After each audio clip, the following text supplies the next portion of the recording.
Assalamualaikum warahmatullahi wabarakatuh para sahabat Quran sekalian. Hari ini kita kembali lagi untuk belajar dari surat Yusuf. Kita akan belajar satu ayat, yaitu ayat ke-8. A'udzubillahi minasyaitonirrajim. Bismillahirrahmanirrahim.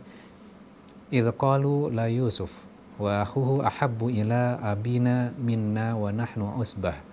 Inna abana la fi dhalalim mubin. Dan ketika mereka berkata, sesungguhnya Yusuf dan saudaranya Bunyamin lebih dicintai ayah daripada kita, padahal kita adalah satu golongan yang kuat. Sungguh ayah kita dalam kekeliruan yang nyata. Nah sekarang gini, kalau kita baca ayat ini, persepsi yang ada pada diri kita, apa yang dikatakan oleh saudara-saudara Yusuf itu fakta atau persepsi dari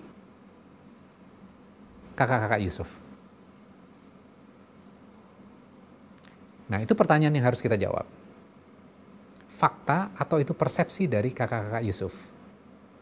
Kalau kita baca lebih teliti lagi, maka ini merupakan persepsi dari kakak-kakaknya. Mereka merasa kasih sayang dari ayahnya, yaitu Yakub, lebih kepada Yusuf dan Benyamin.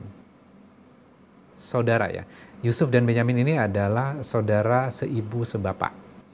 Dan ibunya meninggal dunia ketika ibunya setelah melahirkan Benyamin. Jadi anak pertamanya adalah Yusuf, anak yang keduanya adalah Benyamin dari ibu ini. Dan ayahnya adalah Yakub. Ketika meninggal dunia, tentunya Nabi Yakub memerankan dua peran.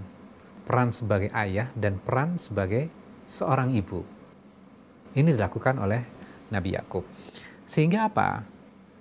Ada persepsi dari anak-anak yang lain bahwa ayahnya lebih menyayangi Yusuf dan Benyamin. Maka di sini ada kata la Yusuf, il qalu la Yusuf, sesungguhnya.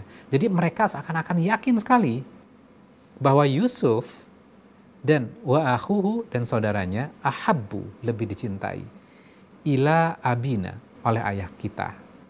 Nah, itu adalah persepsi. Bahwa faktanya gitu loh, kita akan sulit sekali gitu loh untuk mengetahui perasaan orang lain. Bagaimana seorang anak yang belum begitu mature, belum begitu dewasa, memberikan penilaian terhadap ayahnya? Apa bisa nggak gitu seseorang membaca isi hati dari orang lain? Bisa nggak saudara-saudara Yusuf ini atau kakak-kakak Yusuf ini membaca isi hati dari Yakub? Maka sulit untuk bisa membaca hal tersebut gitu loh. Kemudian, apa yang mereka perebutkan gitu loh. Yang diperebutkan adalah perhatian. Perhatian dari siapa? Perhatian dari seorang ayah gitu loh. Yang diperebutkan oleh saudara-saudara Yusuf ini adalah perhatian seorang ayah. Dan ini menjadi catatan yang penting dalam ilmu parenting buat kita gitu loh. Kadang, seseorang ketika dia tidak mendapatkan perhatian dari ayahnya, ini akan menjadi problem buat dia. Dia merasa, oh saya tidak mendapatkan perhatian. Walaupun dia berhasil gitu loh. Dia sukses gitu loh. Namun ketika ayahnya tidak memberikan perhatian kepada dia, dia merasa adalah pribadi yang gagal. Ayah kita itu salah. Ini menjadi catatan buat diri kita yang menjadi seorang ayah, menjadi seorang bunda juga, untuk bisa memberikan perhatian kepada anak-anak kita. Namun yang jelas faktanya adalah Yakub sayang kepada semua anak-anaknya, baik Yusuf, Benyamin, termasuk kakak-kakaknya. Oke. Kemudian berikutnya, wa nahnu usbah, dan kita adalah golongan yang kuat. Jadi kakak-kakak Yusuf ini membuat sebuah definisi yang harusnya disayang. Itu definisinya adalah orang-orang yang kuat, orang-orang yang memiliki kekuatan fisik, yang mampu melindungi keluarga, yang memberikan kontribusi terhadap keluarga. Itu definisi yang mereka buat. Jadi, karena mereka membuat definisi sendiri tentang harusnya seorang ayah memberikan kasih sayang kepada anaknya berdasarkan definisi yang mereka buat. Definisi yang mereka buat adalah definisi sebagai seorang anak gitu. Apa? Persepsi mereka adalah yang kuat secara fisiknya. Kemudian mereka mengatakan, inna abana lafi dhalalim mubin. Sesungguhnya bapak kita sungguh berada dalam kesesatan yang nyata. Padahal bapaknya adalah seorang nabi. Kemudian karena mereka memiliki sebuah pandangan, definisi tentang kasih sayang, bahwa yang harusnya dikasih sayangi adalah memiliki kekuatan, akhirnya kan action mereka juga salah. Dan mereka akhirnya memiliki pendapat yang salah terhadap ayahnya. Ketika mereka memiliki pendapat yang salah terhadap ayahnya, apapun yang ayahnya lakukan, di mata anak-anak ini juga dinilai salah juga. Ayah kita itu salah. Ayah kita itu berada dalam kesesatan yang nyata kalau seperti itu. Ini ungkapannya. Ini adalah ekspresi dari kakak-kakak Yusuf. Padahal Nabi Yakub itu sayang kepada semuanya. Oke, yang terakhir. Fisik, usbah gitu. Kekuatan. Kalau kita lihat dalam kehidupan kita, dalam keluarga gitu.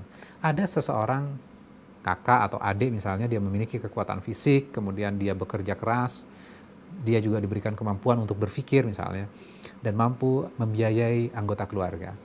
Kemudian dia merasa lebih hebat dibandingkan yang lain, karena sudah memberikan kontribusi terhadap keluarga. Dan saya adalah orang yang paling berhak untuk dihormati. Ini terjadi nggak dalam kehidupan dalam keluarga? Orang yang memiliki fisik dan memberikan kontribusi besar terhadap anggota keluarga, kemudian dia merasa dia adalah orang yang paling berhak untuk mendapatkan penghormatan, bukan orang lain. Dan akhirnya apa? Menutup keburukan yang dia lakukan. Kita belajar dari ayat ini. Ketika dia sudah memberikan kontribusi, kemudian dia melakukan kesalahan, dia akan membenarkan kesalahan yang dia lakukan karena dia sudah memberikan kontribusi terhadap anggota keluarga. Dia tidak mau dikoreksi oleh orang lain. Bahwa penilaiannya selama ini salah. Dia tidak mau mengoreksi pendapat itu. Saya adalah orang yang memiliki power. Saya adalah orang yang memiliki kekuatan. Saya yang berkontribusi terhadap anggota keluarga ini. Jadi, saya nggak salah. Nah, ini yang berbahaya. Ini yang berbahaya. Kemudian akhirnya apa? Ketika kita sudah memiliki persepsi yang salah, kemudian kita tidak curhat kepada orang yang kita bermasalah dengannya, harusnya anak-anak dari Yakub bercerita masalah ini kepada ayahnya. Namun yang mereka lakukan apa? Mereka saling bercerita antara saudara-saudara yang lain gitu loh. Iya, ayah kita kayaknya pendapatnya salah ya. Kemudian curhat kepada yang lain. Kemudian yang lain, iya saya merasakan hal yang sama ya. Gitu loh. Akhirnya apa? Mereka seakan-akan menemukan sebuah pembenaran terhadap pendapat yang mereka miliki. Padahal itu kan salah. Yang harusnya mereka lakukan adalah mereka bercerita kepada orang yang mereka bermasalah dengannya. Memiliki persepsi terhadap orang tersebut. Sehingga dia harus komunikasikan. Sehingga mereka tidak akan melakukan kesalahan yang lebih besar lagi. Sama. Kalau kita balik lagi, inspirasinya. Ketika kita sudah berkontribusi, kadang kita juga salah. Bukannya kita cari orang yang pendapatnya sama dengan kita. Harusnya kita ngomong dengan orang yang kita bermasalah dengannya. Bisa jadi kita yang salah. Jadi jangan merasa ketika kita sudah memiliki power, kita memiliki kekuasaan, kita memiliki kekuatan ekonomi, kita adalah orang yang paling benar. Jangan merasa seperti itu. Kita juga harus bisa terbuka untuk menerima koreksi dari orang lain. Ini pelajaran yang berarti. Ketika kita tidak melakukan itu, bisa jadi terus kita akan melakukan kesalahan dan terus melakukan kesalahan tanpa kita melakukan introspeksi terhadap diri kita. Mudah-mudahan ini bisa memberikan inspirasi untuk kita. Assalamualaikum warahmatullahi wabarakatuh.